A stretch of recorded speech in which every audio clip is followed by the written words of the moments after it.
Hello and welcome to this three-part audio blog series entitled Eagle versus Frog. This is part one.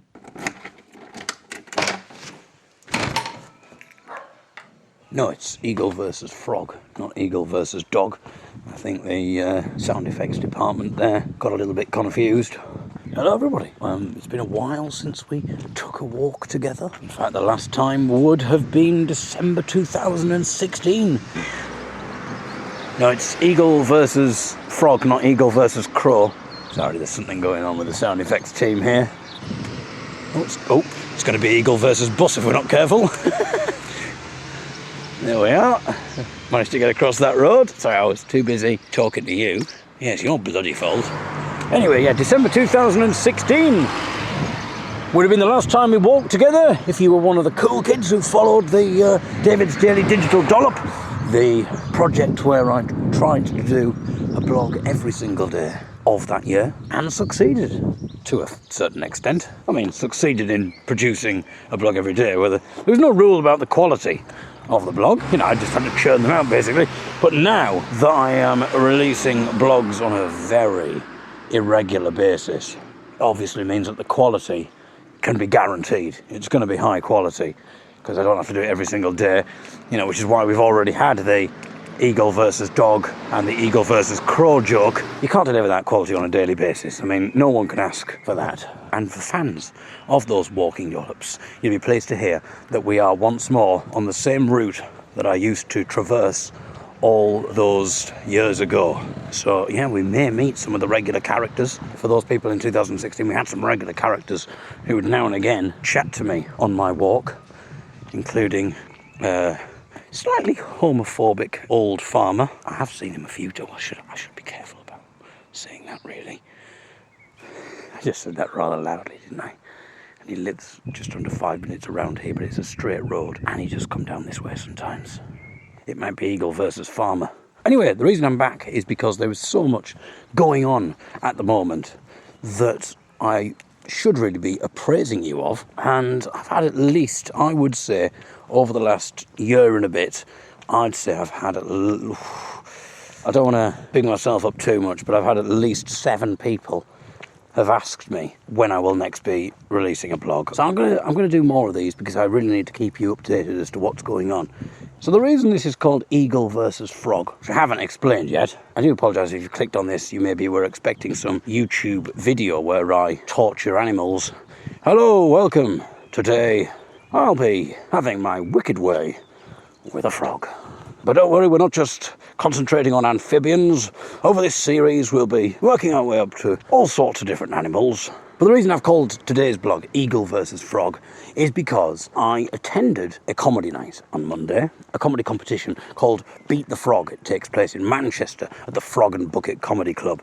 Now, this is the kind of comedy club that I have previously written and recorded about. But the last time I told you about one of these was February 2015. These comedy competitions are rather gladiatorial affairs. The first time I wrote about one of these was my first experience of one of these nights. And it was, I would say, probably my second or third. No, it's Eagle versus Frog, not Eagle versus whatever you are. That bird there. No, it's Eagle versus Frog, not Eagle versus Cow. It gets funnier and funnier, doesn't it? It's sort of, it builds. If anyone could tell me what that bird was, let me know and I will insert the name of the bird into the podcast so I could make the joke funnier by saying the name of the bird rather than inserting the bird. That's not what this is about. If you've tuned in thinking Eagle versus Frog, is this where David sticks a frog up his... No, it's not. I've never done that with a frog. A toad? Yes. Not a frog. Yeah, it was a game called Toad in the Hole. It's not a frog. It's a completely different thing. I'm not an animal. No, it's Eagle versus... We've done that, haven't we? We've done the Eagle, not Eagle versus Cow. And it was maybe my second or third attempt at doing stand-up. Obviously I perform. I've performed for many years and I've told loads of anecdotes and jokes on the stage. But it is a completely different kettle of fish. Oh God, you're boiling fish now, David. No, it's just a saying. I'm not torturing animals. If you expect me to be telling you anecdotes about animal torture, it's not going to happen. I'll just switch off. Basically what happens is you are given a maximum of 5 minutes to do your comedy shtick. 3 members of the audience are handed red cards, and if the 3 cards go up, you're dismissed. And if the cards aren't going up fast enough and the audience aren't happy, they'll start booing, they'll start jeering, they'll start hectoring the card holders to hold their cards up. As I discovered, it can be quite a merciless ordeal. So this is at the Comedy Store in Manchester. It's quite a big venue. There must be about a couple of hundred people in the audience, I assume. And I get on the stage and I start talking, and it goes down pretty well at the start. It's getting the laughs are coming. It's getting a good response. A couple of minutes in, I heard someone in the audience just shout, "Wanker!" And I was thinking, okay, do I respond to this? Shall I respond to it? Have I got can I think of something off the cuff to say that would be a brilliant response to this? So in my head, that's what I'm thinking. So it's kind of distracted me from what I was talking about. And maybe I should have just let it go. Maybe I should have just continued, but it kind of rumbled me. I thought, why is he shouting wanker? What have I done wrong? Unless he was commenting on someone in the audience who was really enjoying my gig and had started to think, oh, this stand-up routine's really got me going. I just need to... I don't think he was commenting on someone in the audience masturbating. I think he was referring to me. It really got to me. I didn't know what to do. And I thought, shall I respond? Shall I not respond? And that distracted me. And all these thoughts are going around my head. But in that time, I'm not really saying anything because I'm thinking, right, do I respond? Do I not respond? What am I going to do? Do I have a response? And I thought, no. Just bravely soldier on. Keep going. So I tried to get the joke back. But by that point, because he'd gone, wanker, I'd gone, and it just sort of continued with the set, but that had sort of fractured things.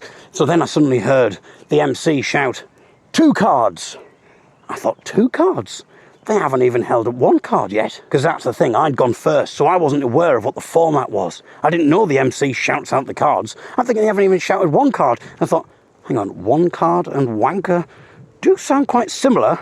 And now I think about it, that does sound like the same man's voice. So there was no one in the audience shouting wanker. It was the MC shouting 1 card. That realisation kind of made me think, what a bloody idiot you are. It also sort of amused me a little bit. And I thought, shall I tell the audience this? This is quite a funny story. I could just stop telling what I'm telling and tell the audience this. I thought you shouted wanker. I thought it was someone in the audience. So then, because I was thinking all this, it fractured my joke even more. And I started to go, no, I'll just continue with the story. So I just tried to continue the story again, but by this point, the audience had obviously lost faith. And so I started to crumble. The 3rd card had gone up, and I was gonged off. Now, I lasted about 3 minutes 38, I think it was. So that was the first time. The next time I went was February 2015. This time I had more jokes at the start. I put in more jokes and the audience really seemed to be getting it. But then I attempted to tell the same story that I'd told before. And it went for about 20 seconds without a joke, and they just thought, he's just telling a story, we haven't got faith in him. And so the first card went up. And then the second card went up as I was trying to tell the story. And again, I was just like, this is fracturing the thing too much, because the MC shouts it out, 1 card, 2 cards. And the MC was shouting it out, and I was thinking, I can't. The crowd became restless. I was just thinking, how am I going to continue this story? And I stood there, my confidence was clearly getting worse. I bravely tried to soldier on, but it wasn't working. The crowd was shouting for the 3rd card to go up. It's a gladiatorial night. There was very few people making it to the full 5 minutes. And the people who were seemed to be pretty reasonably seasoned comedians. I looked some of them up afterwards. They'd been on the BBC New Comedy Awards. They'd won various competitions. And here's me on my 4th or 5th night.